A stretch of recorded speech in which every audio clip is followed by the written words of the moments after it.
Hello everyone, this is Arun, optometrist. இன்றைக்கி நம்ம என்ன கேஸ் பார்க்க போகிறோம் அப்படின்னா, வாட்டரிங் வருது இல்லையா, நம்ம கண்ணிலேருந்து தண்ணி வந்துகிட்டே இருக்குது. அதுக்கு நிறைய ஃபேக்டர்ஸ் இருக்குது. நம்மளுக்கு வயசாகிறதுனாலையும் நம்மளுக்கு வாட்டரிங் வரலாம்.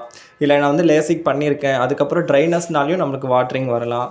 எதனா இன்ஃபெக்ஷன்ஸ்னாலையும் நம்மளுக்கு வாட்டரிங் வரலாம். ட்ரை ஐஸ் இருந்தாலும் நம்மளுக்கு வாட்டரிங் வரலாம்.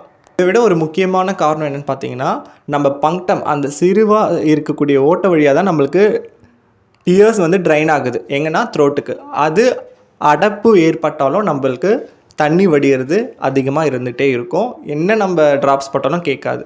ஸோ இது எதனால் அடைப்பு ஏற்படுதுன்னு பார்த்தோன்னா, ஒன்று மைபோபியட்டிஸ்ன்னு சொல்லுவோம். நம்ம இமை இருக்கு இல்லையா, இமைக்கு கீழே ஒரு கிளான்ஸ் இருக்குது, ஆயில் செக்ரேட் பண்ணுற கிளான்ஸ் இருக்குது. அதில் இன்ஃபெக்ஷன்ஸ் ஆயிடுச்சுனாலையோ இல்லை பிளஃபரைட்டிஸ்னு நம்மளுக்கு ஒரு கண்டிஷன்ஸ் இருக்குது. அதிகமாக பொடுகு தொல்லை மாதிரி கண்ணில் படிஞ்சு அந்த கிளாண்டை பிளாக் பண்ணுறது மூலமாக கட்டி ஏற்படும்.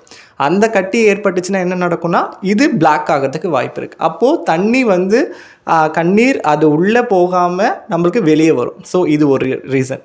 இன்னொன்று டாக்ரியோ சிஸ்டைட்டிஸ்ன்னு சொல்லுவோம். அப்படின்னா நம்ம கண்ணில் இருந்து உள்ளே போகிற அந்த நீர் பையில் எதனா ஒரு இன்ஃபெக்ஷன்ஸ் ஆகிட்டு உள்ளவே நம்மளுக்கு சீழ் கொடுத்தா மாதிரி அடைப்பு ஏற்பட்டாலும் கண்ணீர் உள்ளே போகாது. நம்ம அந்த பங்க்டம் சொன்னோம் இல்லையா, சிறுதுளை, அது வழியாக போகாமல் வெளியவே வந்துக்கிட்டு இருக்கும்.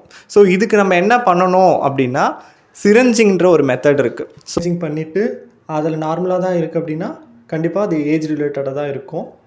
இது எப்படி ரெக்டிஃபை பண்ண போகிறோன்னு பார்த்தோம் அப்படின்னா, டெய்லி ஒரு 2 மினிட்ஸ் கண்ணை நல்லா இறுக்கி மூடிட்டு நீங்கள் ஒரு 10 கவுண்ட் பண்ணணும். 10 கவுண்ட்ஸ் பண்ணதுக்கப்புறம் பொறுமையாக ரிலாக்ஸ் பண்ணணும். இதே மாதிரி நீங்கள் ரிப்பீட் பண்ணிங்க 2, 3, 4ன்னு கண்ணை மூடிட்டு பண்ணிவிட்டு லாஸ்ட்டில் பொறுமையாக ரிலாக்ஸ் பண்ணணும். இந்த மாதிரி நீங்கள் பண்ணிங்க அப்படின்னா இங்கே இருக்கக்கூடிய மசில்ஸ் நல்ல ஒரு ஸ்டிஃப்னஸ் ஆகிட்டு நேரவாக இருந்தாலும் அது ஓப்பன் ஆகிடும்.